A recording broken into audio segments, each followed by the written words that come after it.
박사님 안녕하세요. 안녕하세요. 요즘 젊은 분들이나 나이 많으신 분들이나 저속노화에 관심이 진짜 많으시더라고요. 제 주변에도 정말 많아요.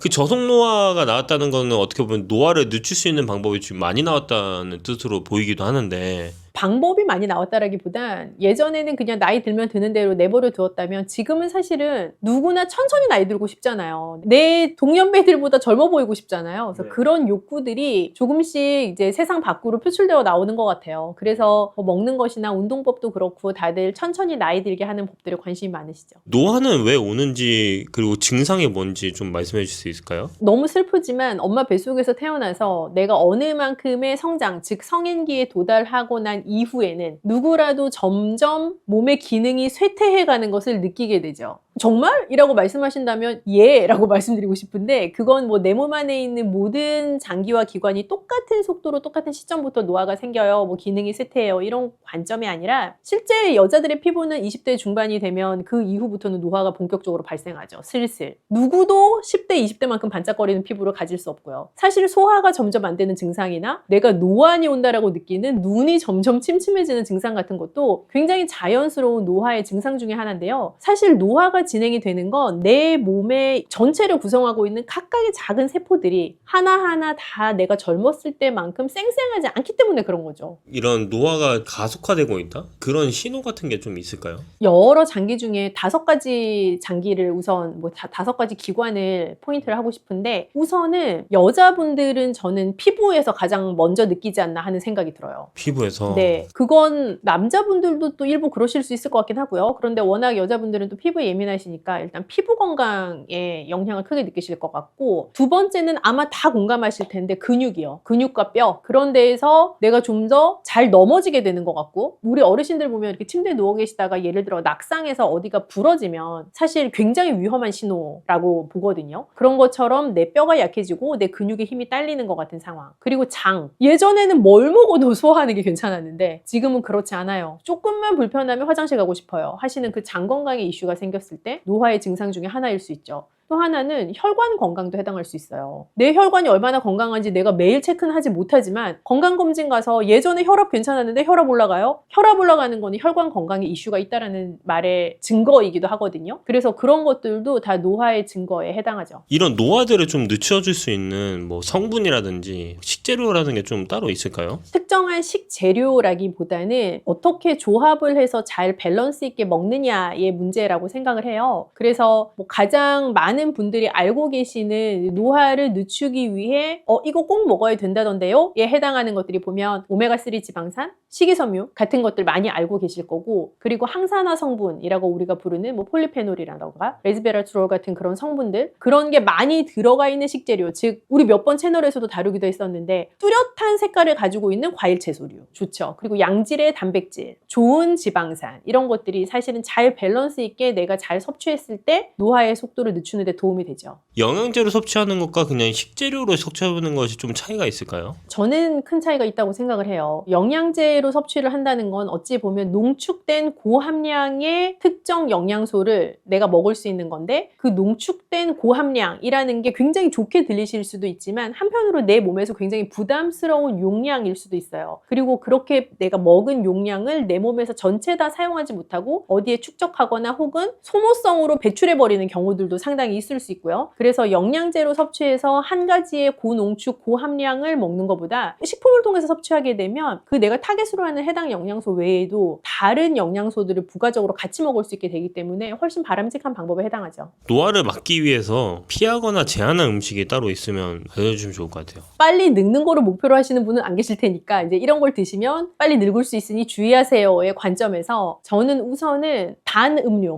음료는요 내 입을 즐겁게 해줄 수는 있어요. 그리고 가끔 먹는 단 음료는 내 정신도 좀 이렇게 반짝하게 만들어주는 효과가 있는 건 사실이죠. 그런데 습관적으로 지속적으로 단 음료를 드시는 분들은요 우선 노화뿐만 아니라 각종 만성 질환에 노출될 위험도가 굉장히 올라가게 되고요. 만성 질환에 노출이 된다 하면 그만큼 내 몸이 빨리 지치고 빨리 피로해진다라는 것으로도 우리가 증상으로 연결해 볼 수 있기 때문에 더 활력 있는 삶을 살기가 굉장히 힘들어요. 그래서 단 음료들은 좀 조심을 하시면 좋을 것 같고요. 그 음료 같은 거를 그럼 삼키지 않고 입에만 오물오물 하다가 뱉는 식으로도 할 수 있지 않나요? 되게 재밌는 질문인데 예를 들어 뭐 개체량을 해야 되는 선수라든지 혹은 굉장히 체중 관리를 타이트하게 해야 되는 운동 종목의 선수분들이 계시잖아요. 몸매가 아주 중요한 직업을 갖고 계신 분이라거나 그런 분들 같은 경우도 방금 딱 PD님이 얘기하는 것처럼 안 삼키면 그만 아니냐, 그냥 물고 있다 뱉으면 되지 않냐, 그런 말씀들을 많이 하시는데요. 사실 그게 대안이 될 수는 있죠. 그리고 심지어 더 나아갈 생각을 하시는 분은 먹었지만 빨리 개워내면 되지 않냐라고 하시는 분도 있어요. 근데 그런 것들이요, 사실 나는 내가 느낄 수 있는 입안의 즐거움을 만끽하고 싶고 그게 나에게 건강상 악영향 혹은 체중이 늘어나는 것에 영향을 주지 않았으면 하는 생각으로 물고 있다가 그냥 뱉어내거나 혹은 삼켰지만 다시 개워내는 그런 일종의 비정상적인 행위를 하시는 분들이 계신데 그래도 흡수는 됩니다. 입 안에 있는 모든 것을 뱉지 않거든요. 그래서 그게 사실 내 침과 함께 다시 넘어가게 되고 100% 흡수됩니다. 전체량이 아무리 뱉으셔도 흡수됩니다 라고 말씀드리지는 않지만 그래도 생각하시는 것처럼 전체가 밖으로 나오지 않습니다. 그래서 단맛을 대체할 수 있는 본인의 맛을 찾는 건 저는 굉장히 중요하다고 생각해요. 예를 들면 단맛도 인공적인 단맛이 있을 수 있지만 과일도 본연의 단맛을 가지고 있잖아요. 그래서 재료를 바꿔보시는 것으로도 대체할 수 있고요. 나는 단맛도 좋아하지만 신맛도 좋아해. 그러면 단맛 대신에 신맛을 선택하시는 방법도 있죠. 그래서 나를 만족시키는 그 맛이 반드시 단맛에만 있지는 않아요. 그래서 어떤 맛이 나를 더 즐겁게 할 수 있는가를 생각해 보시는 것도 좋죠. 음료 말고 딴 것도 문제가 될까요? 우선 너무 기름진 거, 특히 안 좋은 지방, 육류 지방 조금 피하시면 좋을 것 같고요. 그래서 신선한 재료를 드시는 게 좋은데 신선하다 하면 싱싱해요. 뭐 이런 개념도 있지만 그냥 내가 우와 이거 신선하겠다라는 생각이 드는 재료들이 우리가 있잖아요. 그런 재료들에 좀 많이 스스로 노출시키시면 훨씬 좋을 것 같다는 생각이 들어요.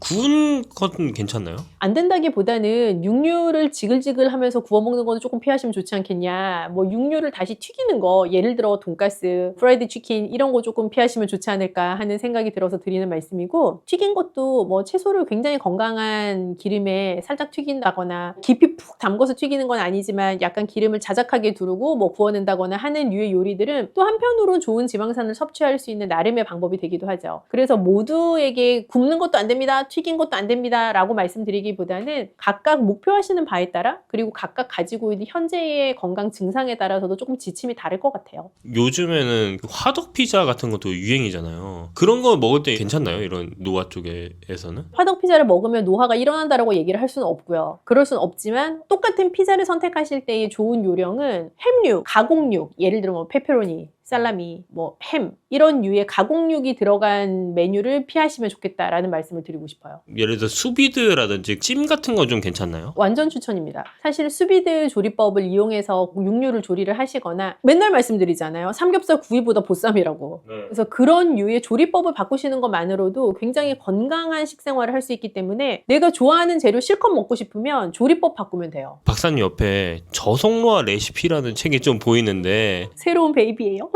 지금 새로 출간하셨나요? 며칠 안 됐어요. 거기에 나오는 좀 저속노화에 대한 꿀팁이 있으면 몇 개 좀 소개해 주시면 좋을 것 같아요. 우선 저는 저속노화라는 용어가 유행을 하지만 노화가 왜 생기는지 저속노화가 진짜 어떤 것을 말하는지 정확하게 전달되고 있다라는 생각이 들지 않아서 앞부분에 보시면 뭐 이런 이론 파트에 저속노화와 노화의 정의에 대한 것 그리고 식생활과 식습관 사이의 노화와 연결된 포인트들이 좀 자세하게 설명이 되어 있어요. 그래서 쭉 읽어보시면 도움이 되고요. 그 이후에는 5가지 포인트에 따른 근육과 뼈를 튼튼히 하고 피부 탄력을 유지하고 혈관과 장의 건강을 지키는 것에 따른 레시피들이 조합이 되어 있거든요. 그래서 내 노화가 올까봐 고민되는 파트의 레시피를 찾으셔서 적용해 보시면 좋을 것 같아요. 이거 영상 보시는 분들이 좀 이런 질문을 가질 것 같아요. 그러니까 내가 평소에 가지고 있던 습관들이 노화를 좀 일으키는 습관이지 않을까? 아니면 식습관 같은 것들이? 그런 게 좀 궁금하신 분들이 있을 것 같은데 그런 분들이 좀 이렇게 댓글로 남겨주시면 좀 그런 거를 같이 다뤄봐도 좀 좋을 것 같다고 생각이 드네요. 좋죠. 시청자분들이 또 연령대도 성별도 다 다르실 수 있잖아요. 그래서 각자 느끼는 고민 포인트가 노화에 대한 고민 포인트가 다 다르실 수 있는데 그냥 오픈하실 수 있는 선에서 가감 없이 댓글로 남겨주시면 그걸 또 우리가 영양 상담해 드릴 수 있잖아요. 제가 듣기로는 그 박사님 따로 영양 상담 해주는 그런 채널이 제가 있다고 들었거든요. 영양 상담을 해드리면 아무래도 좀 속 시원해서 저도 속 시원하고 들으시는 분도 속 시원해서 그 영양 상담 해드리는 채널 다시 오픈하려고 해요. 여기서 댓글 남겨주시면 그 채널에서 한번 달아주시면 너무 좋을 것 같습니다. 완전 좋죠. 거기 보니까 저속노화 레시피라고 제가 나온 거 같거든요. 그 레시피 몇 개만 좀 해주시면 좋을 것 같아요. 일단 다 맛있어요. 다 맛있어요?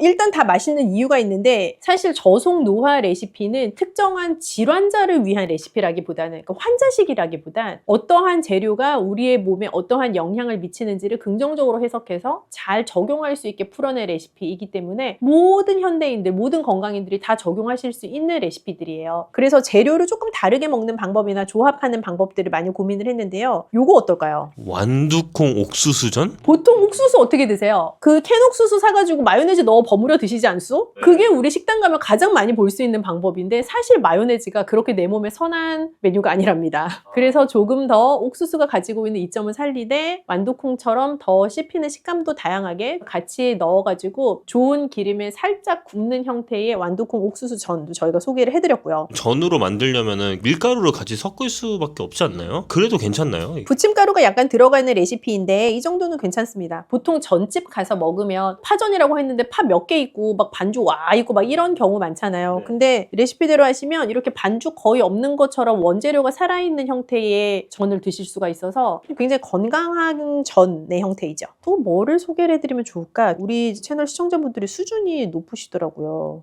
여기에 우유 달걀 카레. 딱 보니까 근데 카레 색깔이 아니네요? 그쵸. 근데 카레가 약간 나트륨 함량도 높을 수 있고 한데 이게 우유를 넣고 달걀도 같이 넣고 해서 나트륨의 짠맛은 조금 중화를 시켜주면서 단백질을 굉장히 풍부하게 먹을 수 있고 우유의 칼슘도 먹을 수 있는 좋은 요리예요. 그래서 일반 카레보다는 달걀의 몽글몽글함이 마지막에 달걀을 넣기 때문에 살아있어서 조금 뭐랄까요? 카레 맛 오믈렛 같은 느낌이기도 하고요. 밥이랑 얹어서 드시면 굉장히 별미죠. 특히 겨울에 약간 따뜻한 거 먹고 싶을 때 그럴 때 우리가 어떻게 보면 국물 탕 이런 거 먹어서 나트륨만 잔뜩 먹고 계속 물 먹고 싶고 그런 거 있는데 이 우유 달걀 카레는 좀 추워지는 시즌에 좋은 단백질도 섭취할 수 있으면서 내 입맛도 적당하게 돋워줄 수 있는 좋은 메뉴예요. 하나 더 보여드릴까요? 이런 거 먹어도 돼요? 라고 물어보시지만 연두부 튀김. 연두부 그냥 드시면 좋기는 하죠. 그렇게가 더 추천이기는 하지만 그래도 연두부와 달걀 노른자를 바짝 같이 많이 먹을 수 있고 이 메뉴는 또 연두부 자체가 굉장히 단백질 함량이 높은 부드러운 제품이잖아요. 두부보다 더 부드럽잖아요. 그래서 식감 자체가 굉장히 독특한 별미예요. 이런 레시피들을 다 보려면 저속노화 저 책 안에 다 들어있다는 거죠? 맞아요. 이벤트 한번 할까? 저속노